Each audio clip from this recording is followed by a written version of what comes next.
All right, Shalom. First and foremost, giving all praise, glory, and honor that's due to Yahweh, Bahashem, Yahweh Shai, Bahashem, Rachahakodash. Double honor to the elders and apostles of Great Millstone who rule well. Peace and blessings to the 144,000 and the hopeful elect, Shalom, Barakathum. And this is going to be the response to this GMS Somalia guy. Now, I couldn't find any videos specifically on the individual, but in just response to the elder apostle Ramlab's video about this whole narrative of men being self-willed and going down the fallacy of what I would call self-fulfilling prophecy. All right, that's the idea that's trying to be pinned here, and this happened back in the ancient world. We had to deal with spies and people trying to undermine the ministry. That's basically the life Yahweh Shai lived. Okay, when he returned to start the ministry, it was a bunch of niggas undermining him the whole damn time, you know. And we are required to suffer the same thing, but you know, just to shed some light so brothers can get understanding. This is the definition of a self-fulfilling prophecy is a psychological phenomenon that occurs when a person's expectation or belief causes a prediction to come true. In other words, you believe you have the will within you to enact prophecy, you know. And a lot of these attempts at slander, especially when it comes to the violence part, like vocab will bring up things and try to weirdly tie us to somebody that ain't got nothing to do with us. It's this idea that you can take matters into your own hand. That's the thing, and the scriptures do not speak about that. Okay. The scriptures do not speak about that at all, okay? What is it? What did Yahweh Shai say? This is John 18:36.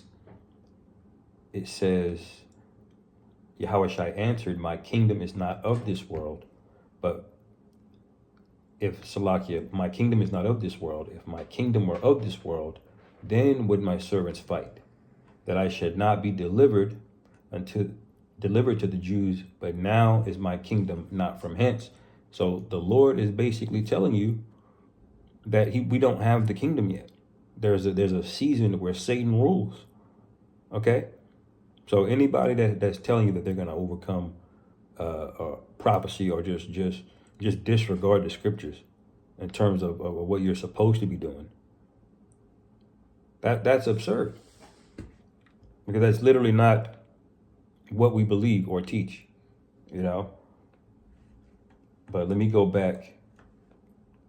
This is the book of Jude, chapter 1. I'll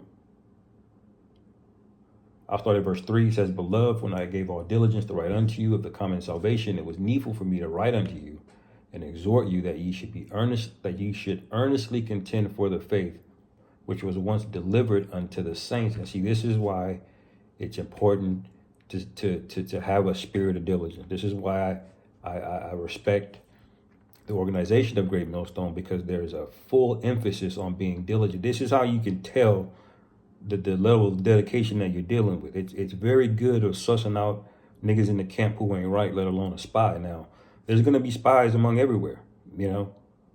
Esau he has too much power. There's just no way with you know, you do the averages of the numbers. There's just, you know, but we're set up, you know, here to where the traits, characteristics, the fruits of the spirit have to bear out in what you do and what you walk.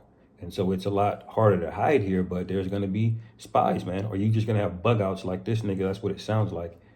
That just pops up with a GMS name behind his, you know, on his title or his YouTube. I don't know what he has. And this is all an attempt to slander, okay? It says, verse 4, for there are certain men crept in unawares who were before of old ordained to this condemnation. So this isn't new. Well, you got spies, man, you know, in the matter of King David's throne being taken, he had spies set up on his son Absalom when he tried to take the kingdom, you know. That it's a part of warfare, you know, and it's something that, you know, brothers have to be on point about and circumspect about, you know. that spies is part of the thing that we got to deal with, you know? And it says, ungodly men turning to the grace of our power into lasciviousness and denying the only Lord, Yahweh Bashim Yahushai, and our Lord Yahweh Shah HaMashiach. Okay? And because if you go out and do something stupid, you know, then you basically are denying the Lord. Because he just said that his servants would fight if it were his kingdom. The kingdom is not ours yet. Okay? You get up on Monday, your ass got to go to work. Okay? We're going to know when the kingdom is here. It's quite crystal clear. Okay? And how we're going to be delivered. Okay? But let me get this real quick. This is the book of Luke, chapter 20, verse 17.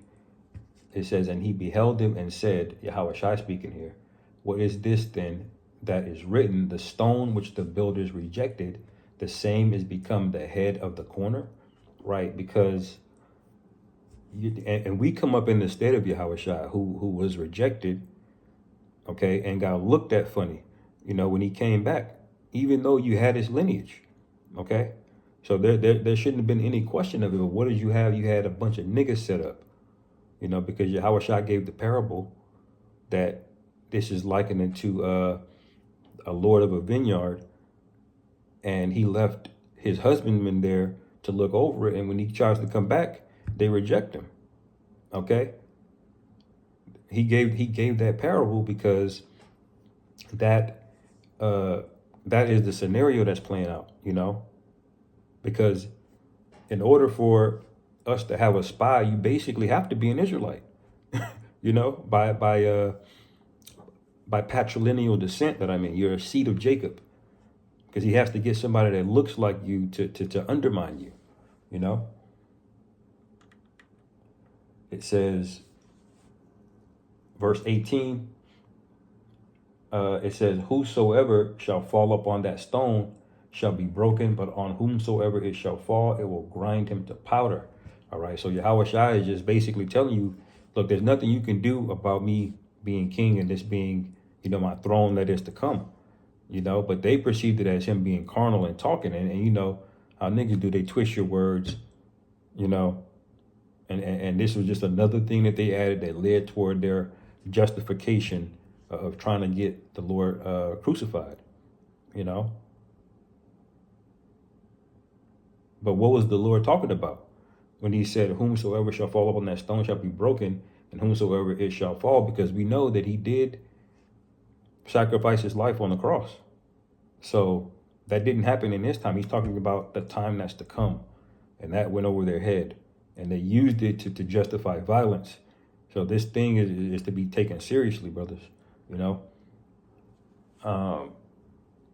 It says, verse 19, and the chief priests and the scribes the same hour sought to lay hands on him, and they feared the people, for they perceived that he had spoken this parable against them. All right, verse 20, and they watched him and sent forth spies, which should feign themselves just men, that they might take hold of his words. All right, and it says, so that they might deliver him unto the power and authority of the governor. Okay, so as you can see, the same scenarios are going to be going on, you know. This is what we have. But let me get this, and I'll close it out, just to establish when the kingdom. All right, because you can go to plenty of precepts, and it'll speak about how we're gonna break in pieces people, you know, and all of that, and they want to take words that are happening in the future and try to make it seem like you know, that's what we're on now, and individuals are going to be the means by which they can try to maneuver these ideas on us, you know. This is Daniel chapter 2 and 44, and in the days of the kings shall the God of heaven set up a kingdom which shall never be destroyed. Okay, when are those days? Okay, and it says, and the kingdom shall not be left to other people. Okay, and it says shall in the future. Okay? So a kingdom that will never be destroyed is not set up yet. Okay? And when it says not left to other people, who is it talking about? People other than Israelites. Are we in rulership? No. All right. It says, but it shall break in pieces. Shall break in pieces and consume all these kingdoms, and it shall stand forever. So, many individuals start acting weird, like they want to take things into their own hands. Mark them, man. Okay? Because they should know what time it is. Okay? And the scriptures say, he that ruleth the spirit can take a city. So this is about walking in the example of Yahweh Shai did, okay, which he successfully convinced Pilate of his innocence, to the point to where they had a free pardon to give out on Passover, and he said, basically Yahweh Shai should have had it, but what did niggas say? They crucified our Lord and said free Barabbas instead. So this is the bitter part of the ministry, but hey, it's got to be done. The word's got to get out, man. America's going to be destroyed, and there's nothing you can do about it. Okay, Esau, whoever was sending spies or these agents,